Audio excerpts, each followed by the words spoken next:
Hey, y'all. We're so glad that you joined us today. We're going to dig. If you haven't subscribed, hit that subscribe button. Join our community. We want you around here to build stronger relationships.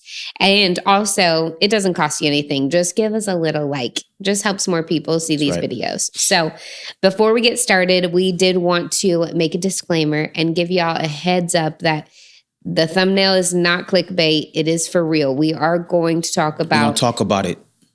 We are going to talk about it. I couldn't say that? No, you can. We can talk about it. We're going to talk about it, is what he's saying. Yes. We're going to talk about race. And so some of these conversations may be heavy. Some of them may be a little bit triggering. And so we did just want to kind of let y'all know that this may be a really hard episode to watch. It's going to be a good episode. It's going to be good. It's going to be a good episode to watch. Some of y'all, you just need to go ahead and loosen up your tushy. Pierre.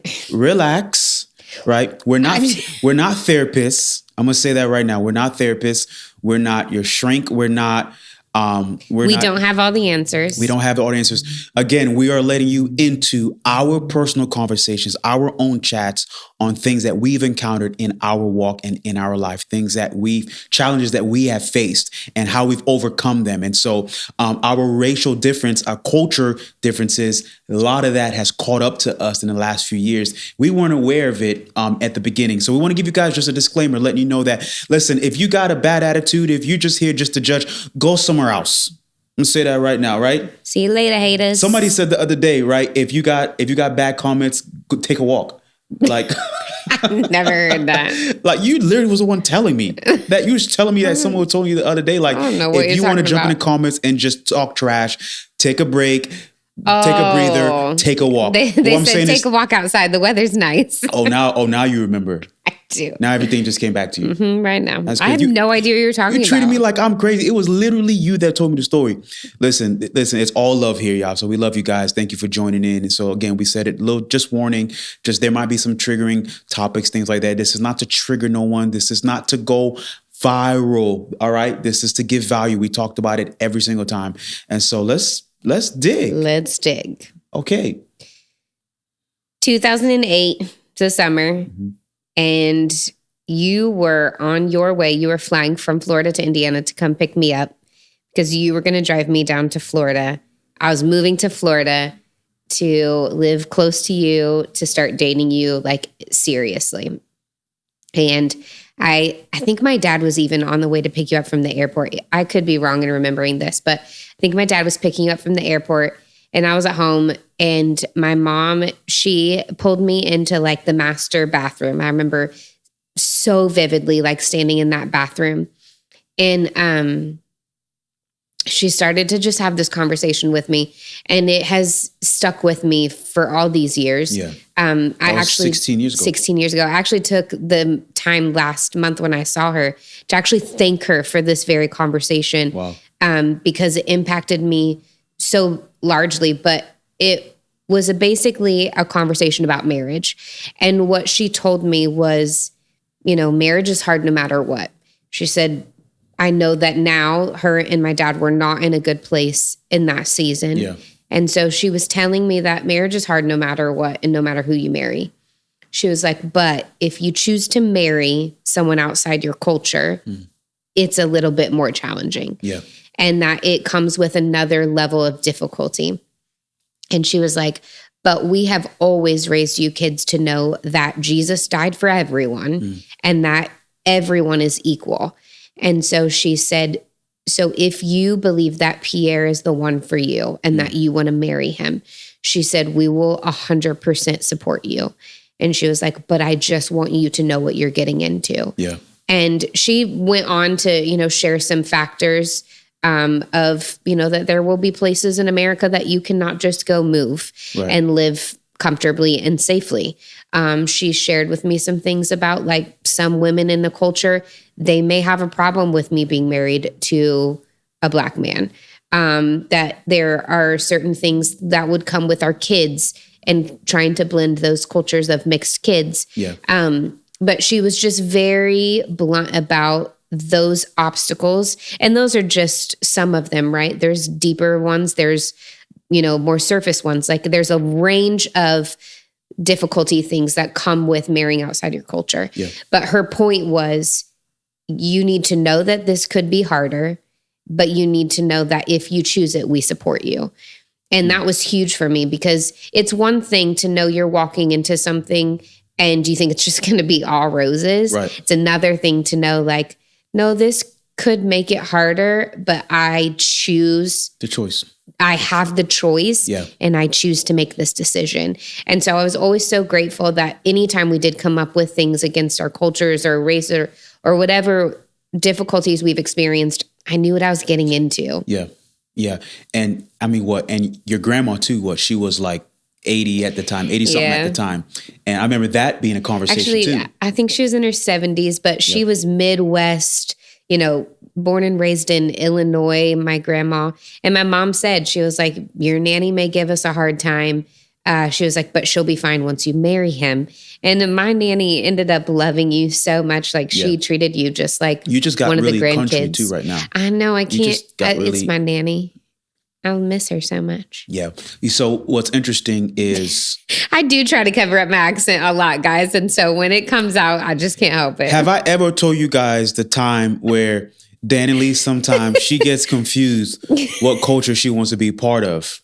Because here's what also we want to mention this too. Like when it comes to race, when it comes to culture, when it comes to nationalities, like there's a big difference in all of those. And I think a lot of times we just they all get entangled and we all think they're all the same thing. Kind of like interchange those words. Yeah, we just think like race, culture, and we were young and naive at the time and thought it was all the same. Right. But it's all of it. It's not the same. Some of them you can't choose, and some of them you actually can choose. Right. Like I've chosen to adapt some of the Haitian culture. Bingo. You've taken on some of the Haitian culture, right? And what brought us together was church culture. True. Right? I think that is a very common ground for me and you that allows us to connect and meet, that even though you were raised in South Florida and I was raised in the middle of Indiana, our church cultures were so similar that some of the old songs we know, some of the old artists we know, like, which is wild. We connect on that because we're like, oh, this one's such a good one. I sat at the piano a couple of weeks ago and I started playing all these old school hymns. And Danny Lee's singing them across the house. And we're just sitting here thinking like, yo, this is crazy that this young Black Haitian kid from South Florida, right, and this young white girl from Kokomo, Indiana, all know the same songs. It's super crazy. And it had nothing to do with our race because, matter of fact, we're going to read to you guys the differences, because before we even tap into this, I think some people are already thinking in their head what they think it is. But let's really break down the differences between us before we talk about where all of our challenges like hit us hard in the face. Yeah. Okay. So race refers to a person's physical characteristics such as skin color, hair texture, and facial features. Black don't crack. Oh, it's true. Sorry, go ahead. Often categorized into groups based on these traits. So, which is races. That right there is big. Yes. That's big, right? You said it's people are categorized based off of the skin color, hair texture, right? Facial features. Which is tough for us because when we got married at a very young age, right? People used to ask me all the time, it's like, yo, is she gonna know how to do your kid's hair? I'm like, man, we're not worried about that. We really weren't. Right. Is she going to, what's going to happen when she comes down to the Haitian culture? Like, I even have a sibling that had a hard time with me marrying, or at the time dating, a white girl. Yep. Because we knew that what people would have thought that time in the Haitian culture. Right. In the Haitian culture. Because in the Haitian culture, you really do marry another Haitian. Yeah. It's very common. Which is crazy. It is crazy. But as we talk about that, I think about that statement you just said. Okay, when it comes to race, right, it's based off of just what you look like. Right. Just what you look like. And oftentimes we categorize people based off of what they look like. That was a challenge for me as a kid growing up, because as a kid growing up, people just look at me and think I'm African-American, right, or they think I'm Black American. But that was tough because, yes, I was first generation, born here in the States in America, but my parents are full blood Haitian. Which the community and culture of Haiti is very close knit. Like, so your experience of the Haitian community and culture was really strong, even though you've only lived in America your whole life. Yeah. Your culture, which I'll read the definition of that in a second, like your culture was Haitian. Yeah. So we got categorized. There's times we got categorized as just Black. And once people got a chance to realize, once they heard us talk, once they saw how we act, they can tell like, okay, these people are different, because they realized our nationality and our culture was different from our race, from what we just looked like. Wouldn't you say that that actually affects you more now living in California than it did when you were a kid in South Florida, where there's a lot of Haitians? But now really living out in California, I think that happens to you even more often. Yeah. Everyone just thinks I'm just Black American, or they think I'm just African American, which is tough, because I'm like, I'm not. I came out of, my parents have, my nationality is Haitian, which technically speaking, somebody say, well, if you're born in America, your nationality is America. Okay, relax. All right. Relax. You don't need to be a scientist about it. Yeah. So technically speaking, I'm born here in America. So I'm American, right? Because nationality just has to do with the land of which you were born in. Right. Born in? I was about to say. Struggling with that. Born in. Okay. So I'm going to read the culture definition. So culture, on the other hand, encompasses a broader range of characteristics, including beliefs, customs, language, traditions, and social behaviors shared by a group of people. A group of people, yeah. While race is based on biological factors, culture is learned and can vary greatly, even within racial groups. So here we are at that time, 18, 19, 20, and different race. We just loved each other. Church culture brought us together, right? You just talked about culture has to do with beliefs. Right. So our certain church cultures, the church culture I came out of and the church culture you came out of, we met at another church that brought all that together. Yeah. So people say, man, how'd you guys meet? Well, it was church, but it wasn't just church. It was a specific style of church, a specific culture, group, denomination of church that brought you and I together. Yeah. Right. So then that was kind of like the anchor, right? That brought us together. But here we are, as we did a deep dive in our relationship, we're like, yo, culturally speaking, we're very still different. Like you and I look at rice and beans very different. I just don't really look at rice and beans. Okay. We look at food very different. Like when my family eat, we got to have two or three different meat. That's crazy. We eat one meat, one starch, one vegetable, and a carb. To me, I'm like, what's the carb? A bread. A roll. No, but what about the rice? There's no rice, unless it's chicken and rice night, but there's no rice. Okay, you got chicken, but what about the beef?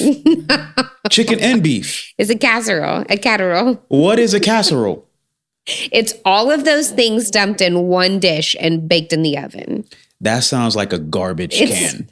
Delicious. Everything thrown in. It's delicious. When I first started hanging out with Danny Lee, I remember the first time I went to have Thanksgiving with your family. You had Thanksgiving with us? No. Yeah, this was after we got married.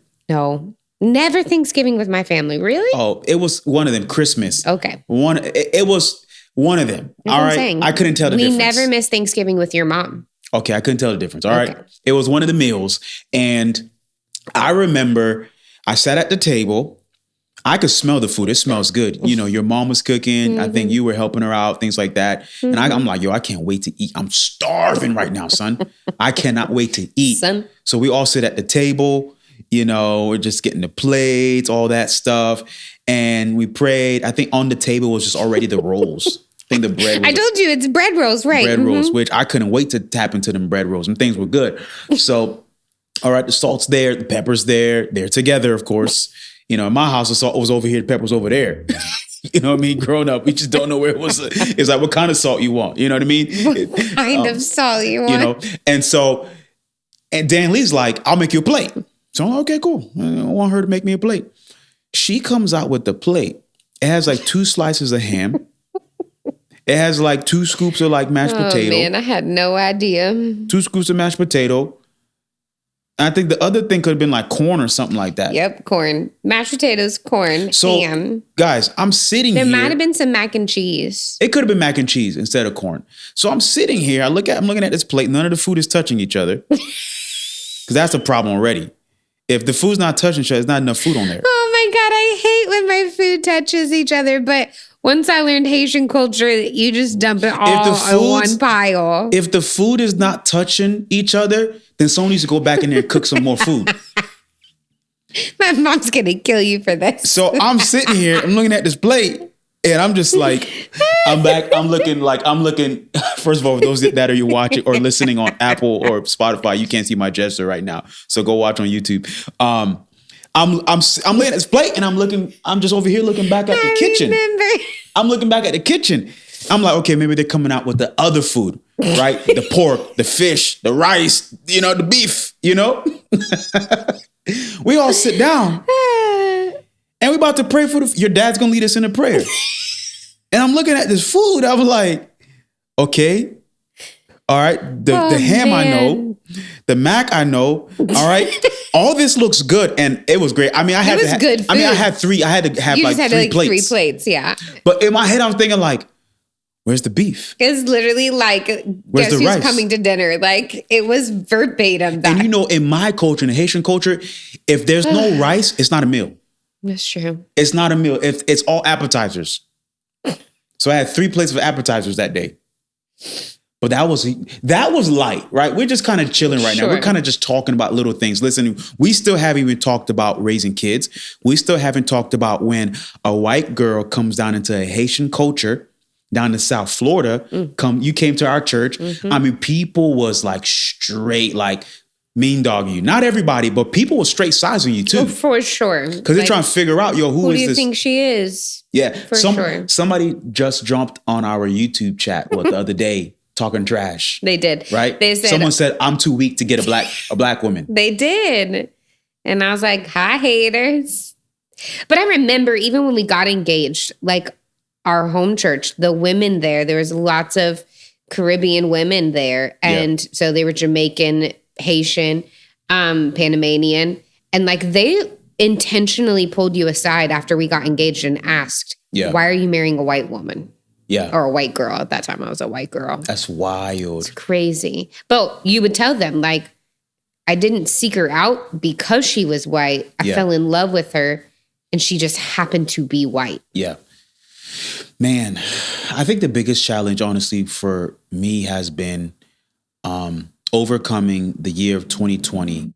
That one was the big one for us. It really was. That was where all of our differences like really caught up. Yeah. And like slapped us hard in the face. That's true. Because at an early age, when people said, okay, is she going to learn Creole? I'm just like, man, it don't matter. I didn't care. Didn't care. I didn't think, is she going to learn how to cook Haitian food? But here we are. We hit, after 10 years of marriage at the time, was the first time I asked Dan and Lee of like, yo, how come you never really took on my Haitian culture? Learning the language, trying to cook the rice, the pork, the fish, the beef, the chicken. Right. Why am I always eating all these casseroles? That's all I knew how to cook, dude.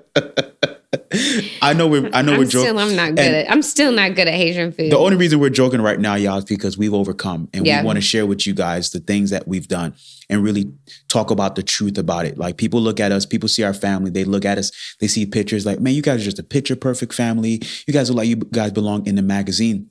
It's not easy being an interracial couple. Right. It's not easy raising biracial children, especially when they start talking and asking questions. The year 2020, Jordan used to ask me the hardest questions that year. Yeah.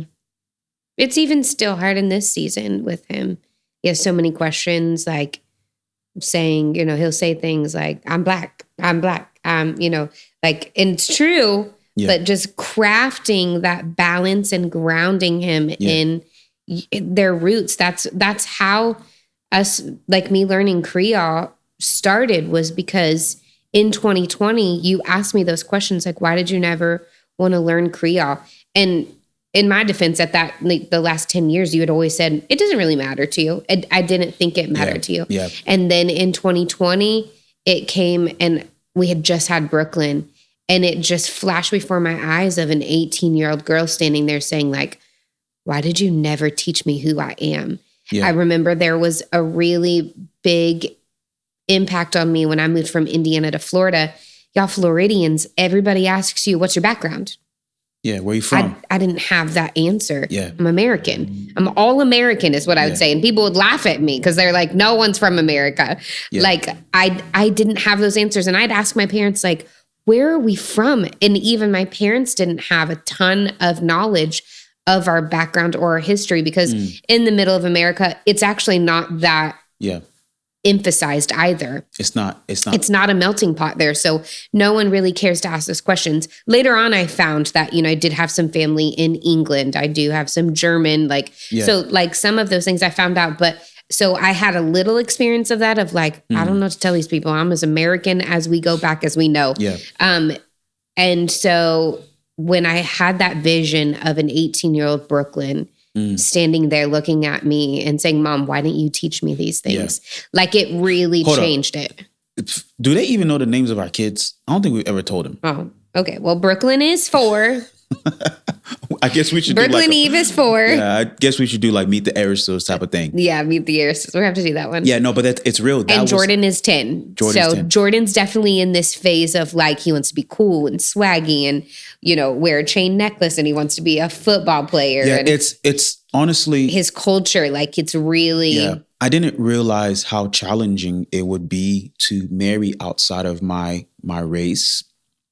And outside of like my family's nationality until we started raising our kids. Yeah, it's true. When you told me the story. That's so true. Being just us two. It was fine. We loved each other because like we understood. Yeah. We knew it. Even for your mom to have that conversation with you at the early stage of just like, hey, like we're all equal. We're all good. Like, but just know that we live in a world, especially in a country that has a hard time accepting it. Totally. And in this country that we live in, when people don't understand it, then they turn from it. They judge it. Yeah. They judge it. And like for me, like when I have friends that I have like one of my buddies, like he's Korean. And so like when someone says like, hey man, hey, you're Chinese, right? I'm like, no, he's not Chinese. He's Korean. Like to me, I'm like, did I ever know that he was Korean? No. I just one day I asked him, I said, hey man, like, where's your family from? Like, where you like, excuse my ignorance. Right. And I think in this world that we live in, people don't like being uncomfortable with information they know nothing about. So they just say ignorant statements like,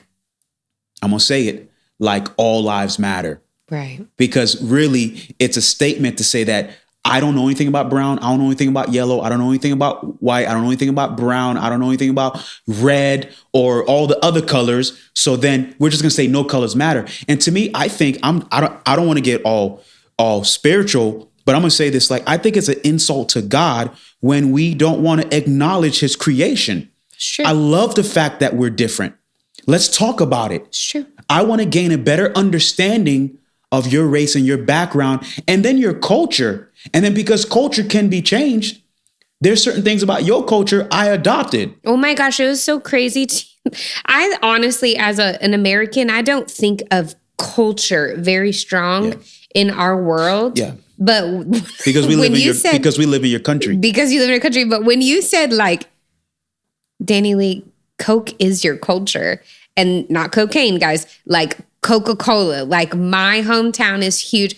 I was like, oh my God, you're right. That is my culture. That's fine. Like soda fountain drinks are a culture. Yeah. Like it's a thing. And for sports us, is our culture. Our soda is Jupina.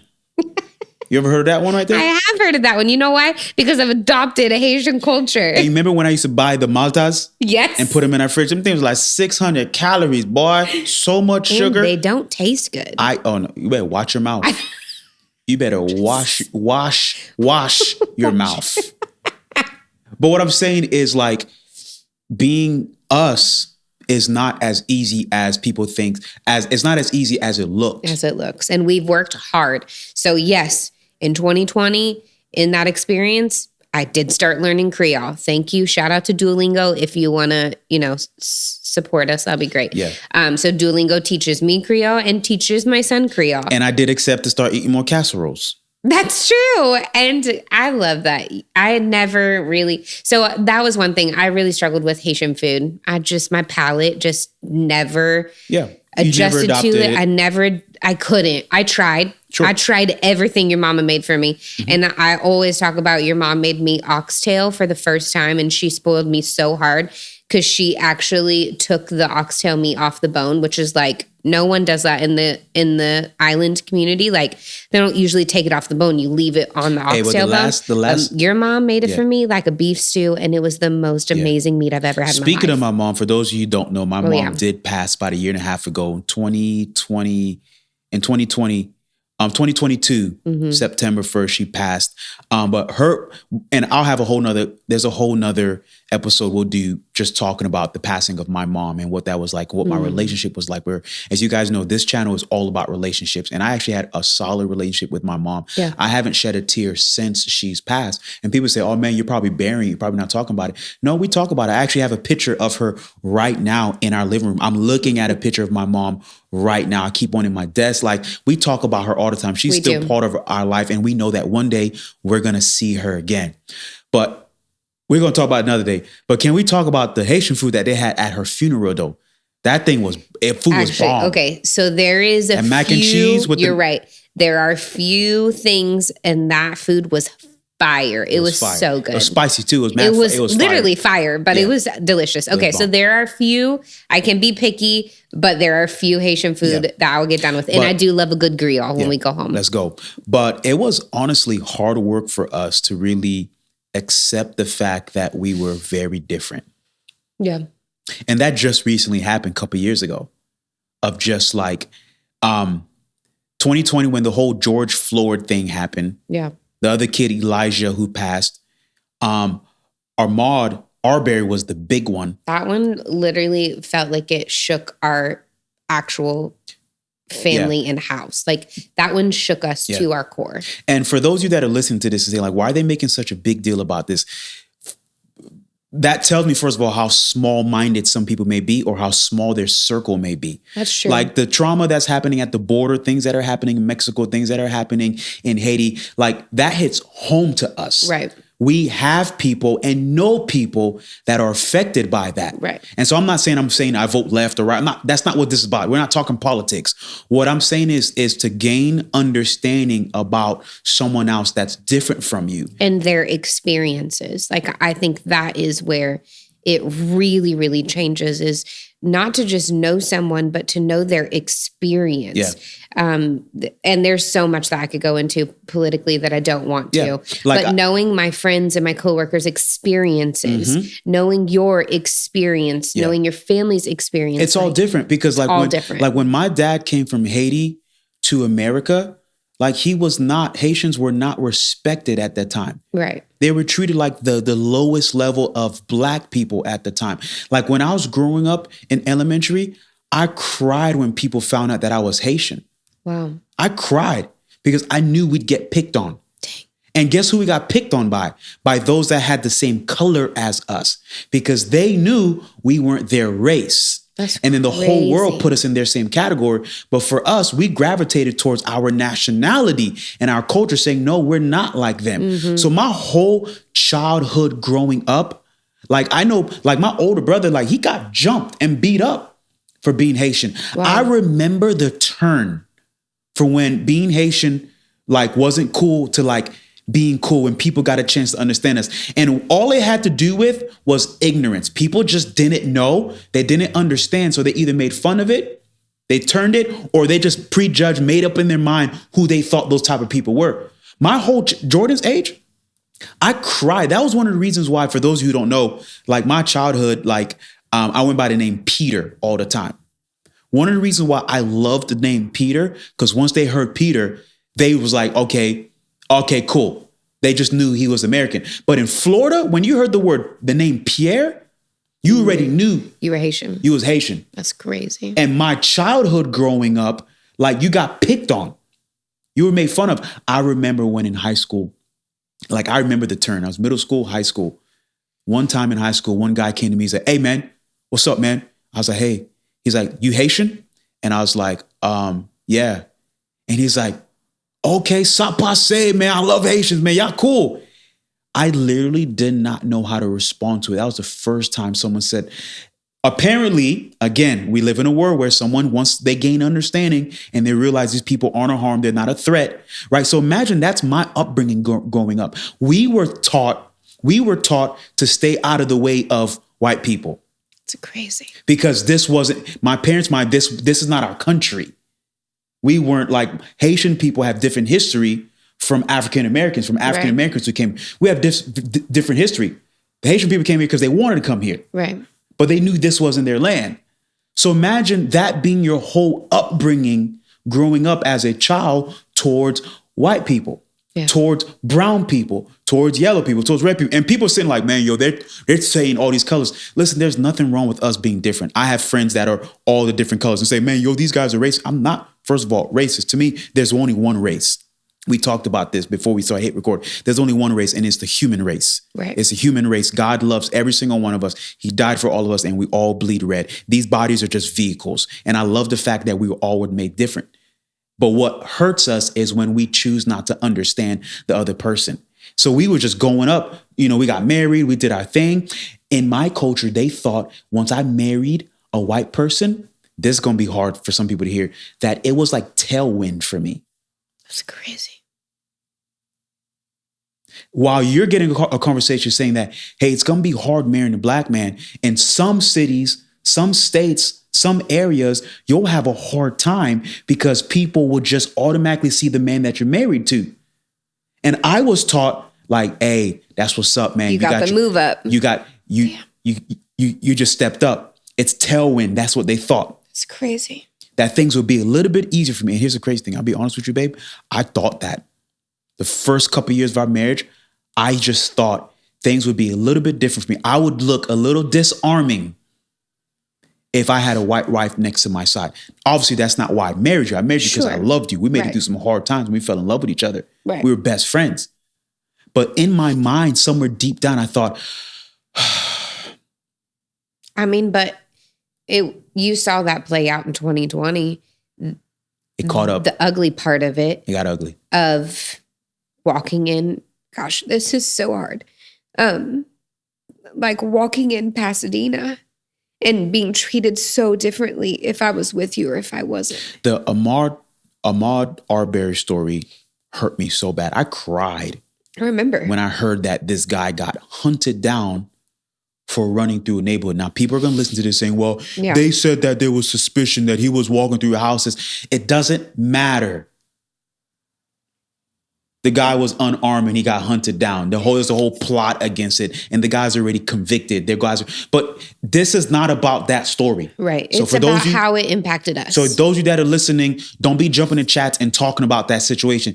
We're talking about how it impacted us. When I sat there in the news, read the story and cried because I literally thought, I run through neighborhoods I don't live in every single day. Yeah. When I go for walks, I was going for 6-mile walks that day or that season. During 2020. Yeah. I was riding my bike. I lived in Pasadena. So I was going through all kinds of neighborhoods. And when I heard the story of this guy that just got hunted down just because he doesn't live here, what you doing here? I'm like, I cried. That hurt. And it was tough coming home to even talk about it. There's so much stuff I just couldn't talk about because it's easy to be dismissed.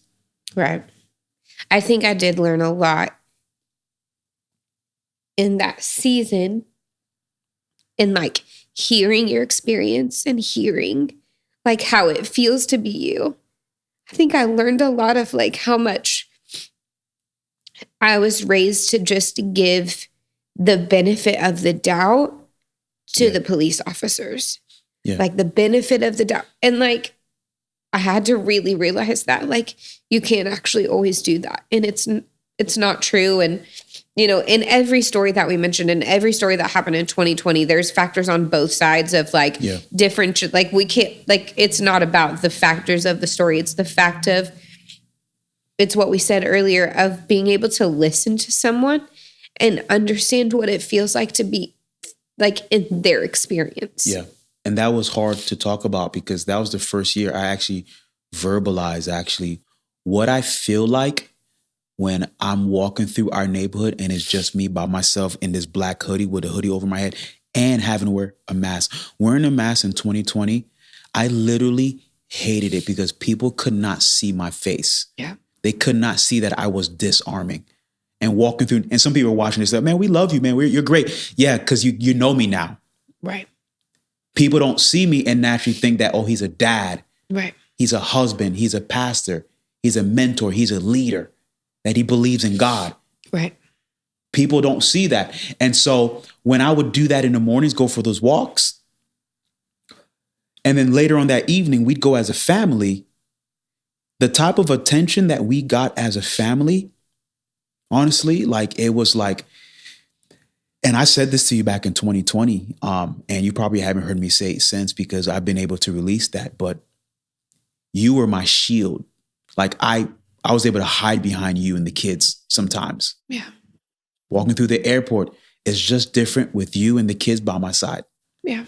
And that year was the year that it all caught up. That was the year that I first asked you, like, how come you never learned Creole? Right. Or Jordan's asking, like, what am I? And you were always saying, like, you're just my baby. He's my baby. He's my baby, right? Like, remember that season? Yeah. Which is the truth. Yeah. But he's acting like, right, but like, what am I? Yeah. Yeah. And just really learning to embrace, like, and being intentional. I think that is what I learned of, like, we can't just raise our kids to let them know that they're loved. Yeah. And they are my babies. Yeah. But like, okay, this is who you are. This is your background. This is your culture. This is your race. This is your nationality.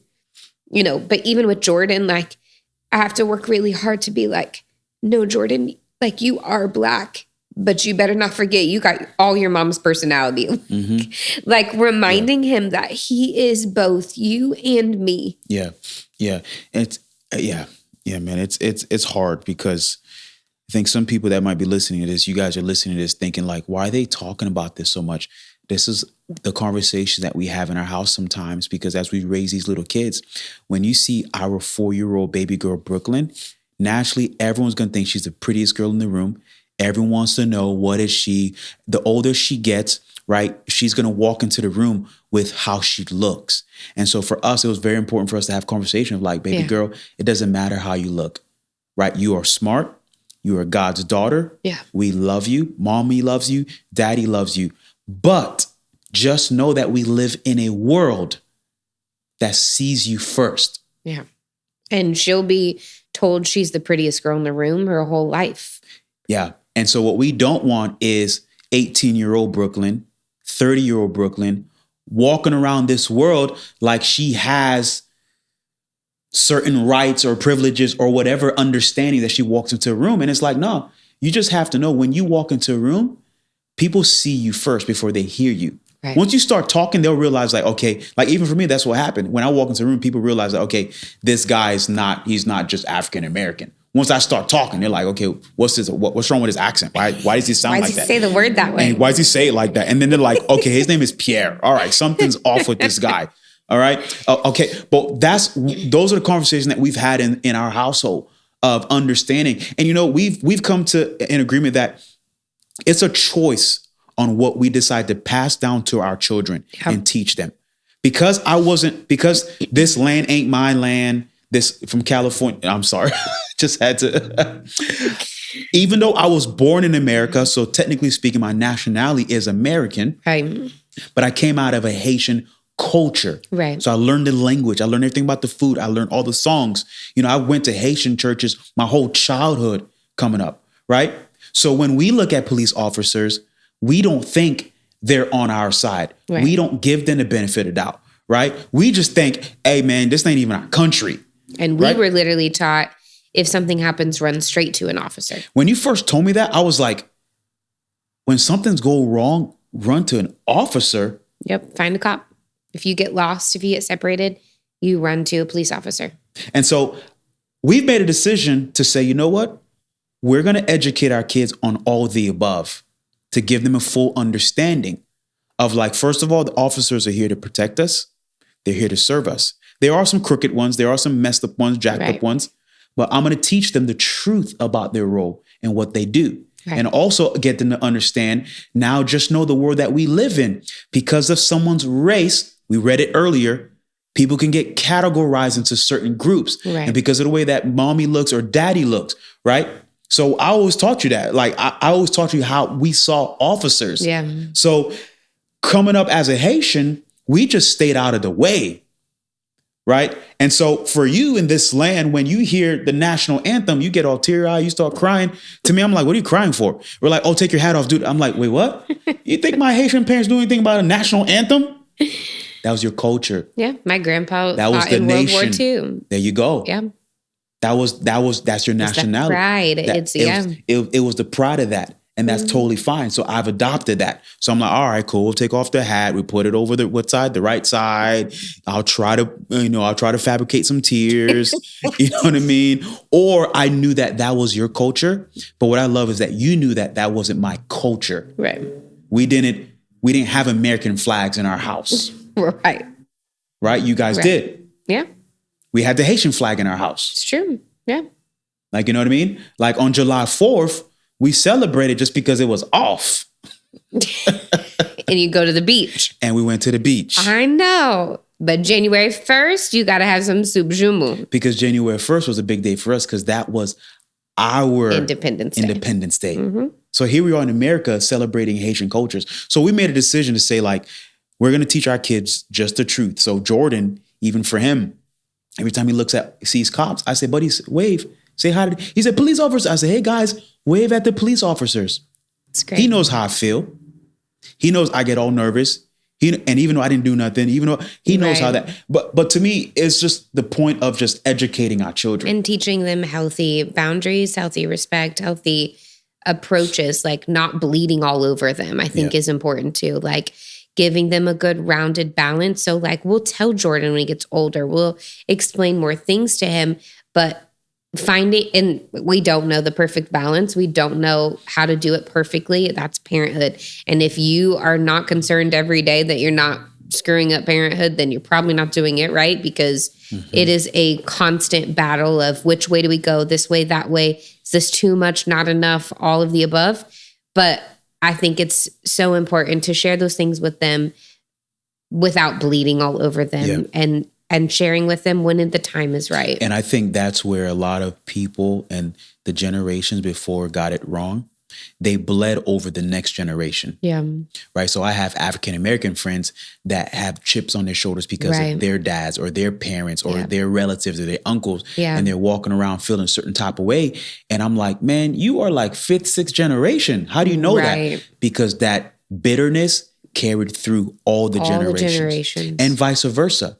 Right? Racism is taught. So true. So if little kids start walking around feeling a certain type of way, it's just like, wait, what? You know, I saw this one time, a video of a little black kid, like talking about cops. And I'm thinking like, buddy, you're 6.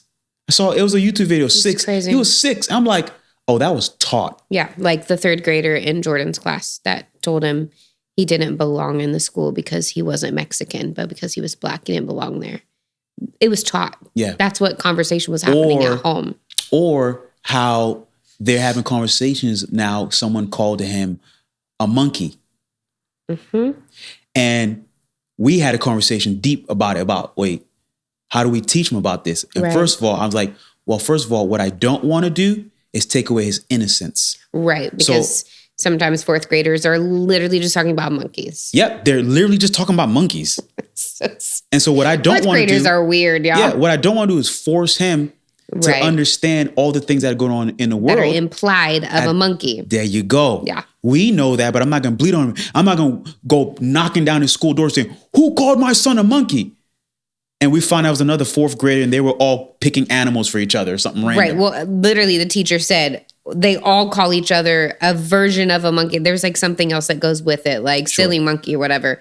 And like they all call each other it, like all of them. I literally called the kids monkeys the other day. I got in the car and said, all right, let's go monkeys. So someone said, oh, he's calling his kid monkeys. I'm like, wait, what? Like they're literally thinking of the animal because they're innocent. Yeah, that's what I'm saying is, how did we make it through? We've made a decision to wash our minds clear and clean of all the imperfections, the impurities of this world, and how we've perverted everything. The kids just like calling each other monkeys. So what we did was we taught him. Mm-hmm. We said, hey, buddy, just so that you know, in this world, in this country, sometimes the word monkey can be insulting and implying on something. And let me teach you what those kind of people mean. Right. I wanted him to know the difference. Right. Because I don't want to take away his innocence. So I was like, so there are some people. So if someone calls you that, if it's one of your fourth grader friends, ask them, hey, what are you trying to say? Get clarity. But if if the kid's in third grade and just playing around. Or like a second grader, they don't even know that They don't even know. So stop walking around with a chip on your shoulder. Right. So honestly, y'all, that's what we've done to overcome. We're still having conversation, man. We've had so many conversations in 2020, the whole Amy Cooper thing and the whole bird watcher situation. That was a big deal. Yeah. That one was hard because we're not going to even tap into that. If you guys don't know, don't even YouTube it. Don't even Google it. Listen, the whole point of this conversation that we have right now is talking through our differences when it comes to race, when it comes to culture, when it comes to nationalities, and understanding that some of them we can't change, but some of them we can change. But ultimately, at the end of the day, it's a choice that we've made to say we're going to adopt each other's backgrounds. Right. We're going to come together. I want to gain a better understanding of how you did it growing up. Yeah. And then we want to raise our kids to understand, like, listen, the world that we live in, you guys are just going to look the way you look. Yeah. You're not going to walk into a room and everybody's just going to know that you have a certain background. So don't get offended for someone else's ignorance. I think too, even as you're talking about us adopting each other's cultures, I think a big part of it also was leaving behind the culture we were raised in, of knowing that like, you're not just coming to start a house that looked like the house you grew up in, and vice versa. My house will not look like, I'm not bringing everything that my parents brought to me. I'm grateful for my parents did. I'm grateful for the parents that you have and had and what they did for you. Like we have wonderful parents, but that doesn't mean that our house takes on one of those characteristics and that's it. Yeah. Like this, I remember like, I used to always want to do the pajama thing on Christmas Eve. So my mom always let us open one present on Christmas Eve, and it was always the one she picked out for us, and it was always with pajamas. And so I was trying to do it with my kids because it was special to me. And Pierre was like, it doesn't have to be that. Like, so knowing that even though I have a special memory with that and I love it with all my heart. And now I actually still buy the kids pajamas, but now I buy the kids pajamas before Christmas Eve. So they wear them longer. Like just knowing that like we start fresh. I think that's a big thing for marriages of like, I don't come in here trying to make my home just how my mom made it. And you don't come in here trying to make your home just how your mom did. But here's the thing, we did at the beginning, and that's what messed us up. Yeah. You know, we had these conversations of like, what are you gonna do like with your kids? We're like, oh no. And then we have kids, we realize like, oh man, like we gotta figure this out. Right? The whole, the tradition that you guys had of just Christmas jammies on Christmas Eve. The first time you told me about it, I was like, what? Every Christmas? They gotta get jammies and open it. They get to open one present the night before Christmas, but the present is already pre-selected. And you were always like, but then they only get a short time to wear Christmas pajamas. That was the one that was like, okay, I guess that makes sense. I'll buy them Christmas pajamas. But for so many years, we did try to force our cultures into our house. And it wasn't working. And it wasn't working. Sure. So I'd get upset with you that you didn't learn Creole versus me asking you at the beginning, or when we finally got to that breaking point where I was like, how come you don't want to learn? And you was like, you've never actually asked me. We've never talked about it. We had never talked about it. And every time people did talk about it, I heard your response. Your response was, it doesn't matter. So to me, it doesn't matter to him. He's fine. So I never felt like, and I will say part of it too, also was tools. Like there was no Duolingo back then 15 years ago. Like it wasn't as easy. That has been a huge tool for me. And I was so excited when I learned it that there was something in my phone that could teach me Creole. But because you had always said, it doesn't matter, I genuinely thought that's how you felt. But then once 2020 rolled around and we talked about it and we realized how you actually felt and you actually shared with me that it did bother you and you wish it was different. Now I love... I love when we have those moments out in public where we can talk Creole to each other. And I know it means a lot to you too. And do you remember we were in Salvation Army the other day? Yep. And this guy was being crazy and I just went straight Creole and I was like, Yep. Yeah. Gade. Like and you were like talking back in Creole to me. And I know that that's something really special that we just shared. Yeah. Yeah. That's wild, man. That's crazy. We've gone through a lot, man. We've faced a lot and we're still going through stuff. I mean, even till this day. Yeah.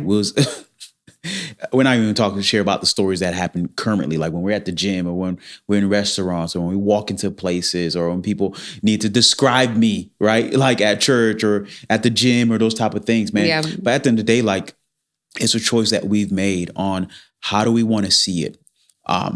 Is color important? I think it's important because God made us all a different color. If he chose it, then it is important. It has to be important. So I have a problem when people say we don't see color. To me, I'm like, that's you denying God's work. Right. He chose us all to be different shades. We can embrace it. And for me, I love it. I love understanding. Hey, where you from, man? Okay, how long you been out here? Yeah. Okay, so where's so you were born here. Okay, do you speak the language? Okay, cool. Like, what do you guys, all right. Okay, so you guys do rice too. I love talking about the differences of like, versus like, trying to act like we're all the same. We're not the same. Right. And that's okay. That's actually great. That's okay. And so for us, that was the biggest thing in 2020 when we finally had that conversation of just like, yo, we're very different, man. And I feel like we both trying to force our backgrounds into this household. And now that kids got into the mix, it was super hard. Yeah. And which if you've been with us for all these last episodes of us talking about everything that happened in 2020, we've actually talked more about our marriage therapy and us coming to this point at 2020 where we actually were ready to separate. And that was marriage issues, but we never even really talked about like, this was a whole other factor in that moment. So we were dealing with these type of conversations and identity issues, and I was postpartum, and we had COVID. So there were just a lot of factors going on at once that just really, really hit us hard. And this was one of the biggest ones. One of the two or three, like when you said that year, just like, maybe you just married the wrong person. And I was like, man, you've said this for so long. Let's talk about that. Yeah. What if I did? Maybe I did, because our differences like really caught up and really bothered us. And we just realized like, man, we just saw the world differently. Yeah. We saw the world differently. And now that we've had these conversations, I can say with more certainty than ever, I am a better person because I can hear you and like hear your experiences and hear how you see the world. Yeah. Like I'm a better person because I know people here in California. There was a time where, they were doing like raids for illegal aliens and having friends at work stressed about their family members. Like I'm a better person from Kokomo, Indiana, because my world is so much bigger than just Indiana, because my world is affected by people who are in Haiti and the violence that's going on right now. Yeah. My world is affected by people who came from a different country and are just trying to have a better life. Like, and this has nothing to do with politics, y'all. Like, this is literally just seeing the world through different people's experiences and eyes that made me a better person, that opened up my world. And like, I'm genuinely better because of these experiences and because I'm able to just hear you. Yeah. Yeah. So, this conversation has nothing to do with politics. Yeah. It has nothing to do with the school system. It has nothing to do with hip hop and pop culture. It has nothing to do. It all has to do with building better relationships with people. We say it all the time. It's about building a relationship with God. Why? Because when you get to know God, you get to love him and his creation. Yeah. The two greatest commandments in the Bible is to love God and to love your neighbor as yourself. That's so true. That's the two greatest commandments. Yeah, to love God and to love Bible. It's Bible. And so our neighbors don't look like us, literally. Yep. And so to gain an understanding, to know that I feel like I'm harmless, I'm going to look at my neighbors and just think that they're harmless as well. Now, I'm not going to be ignorant, right? Because we do got some neighbors out in the city area that I'm just like, yo, this dude right here, God, he's sketchy. You better keep him away, Jesus. I'm going to love him, but from over here to over there. And with the weapon in my hand. Yeah, but that's what this conversation really is about. This is the truth about interracial marriages. That it's not easy. It's not all photo shoots and magazines and, oh my gosh, look at their mixed babies and their kids and how beautiful their hair looks. And you guys just make such a beautiful couple. I love watching you guys like that. That stuff gets tiring because for me, I'm like, man, you actually don't know how much work it is for us to be an interracial couple. A healthy interracial couple. Yeah. Because it's still hard work. Yeah. It's hard, man. And so ultimately, that's what this is about. Getting to know God, building a relationship with him. When you love him, you'll love his people. You'll love his creation, the people that he made. You'll be able to understand yourself. You'll be able to give yourself grace and people grace. I was just reading today in Revelations chapter 5. This is not a Bible study, but if you got your Bibles, turn your Bibles to the book of Revelations chapter 5. Right? Revelation. Revelation. You know, I put an S on it, everything on. No, I was actually quoting Kirk Franklin. It's fine. The book of Revelation. Yeah, there you go. Chapter 5. And it was saying how Christ died for every single one of us. And he died for every tribe, every language, all people, and every nation. Go read it for yourself. Revelation chapter 5, verse 9. God died. God brought his son, Christ, died for every single one of us. Every single one of us, for every tribe, every language, every people, every nation. Yeah. And so that's what this is about. Ultimately, it's getting a chance to learn someone else, learn them, put your guards down, ask a lot of questions, listen, love God and love his people, man, and we'll have much better lives. Yeah. That's all I got. That's it. So we love y'all. Thank you for joining us, and just listening to us and hearing our hearts.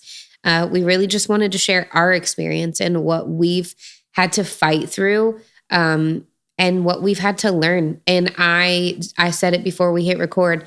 I know that there's still so much more for us to learn and that we'll continue to learn and our world will continue to change. And so this will always be a conversation that needs to be happening and continuing to happen. And so we love y'all. Subscribe, hit us in the comments. We want to hear from y'all and let's dig.